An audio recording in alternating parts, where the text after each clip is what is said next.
शिवजयंती आजच्या दिवसाचा जन्मदिन आहे. ज्याने काळोख्या अंधारातून सहजाची दीप पेटवली मी जिजाऊ.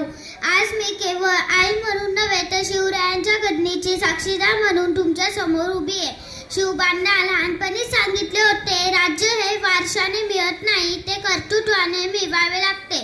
तलवार हातात घेण्याआधी हातापेक्षा तुमच्या हृदयात धर्म आणि नीती असली पाहिजे. शिवाजी महाराज घडले ते केवळ युद्धांमुळे नव्हे तर मी त्यांच्यावर केलेल्या संस्कारांनी. स्त्रियांचा सन्मान, रयतेची काळजी, अन्यायाविरुद्ध पेटून उठणे हीच खरी राजधर्माची शिकवण मी त्याला दिली. म्हणूनच माझ्या शिवबाने शत्रूच्या स्त्रीलाही मातेचा सन्मान दिला. धर्मेण्य ही राजसात, धर्मेण्य प्रजा सुखी, धर्मो ही परमबलम. धर्मानेच राज्य चालते, धर्मामुळेच प्रजा सुखी होते, धर्मामुळेच कीर्ती मिळते आणि धर्म हे सर्वश्रेष्ठ बळ आहे. त्याला मी कधीच मुकुटाचं स्वप्न दाखवलं नाही, तर मी त्याला स्वराज्याचं स्वप्न दाखवलं. विजयाची लालसा कधीच दाखवली नाही, तर न्यायाची वाट दाखवली. आज इतिहासात माझी ओळख राजमाता म्हणून कोरली गेली, कारण एका आईने राष्ट्राचा राजा घडवला.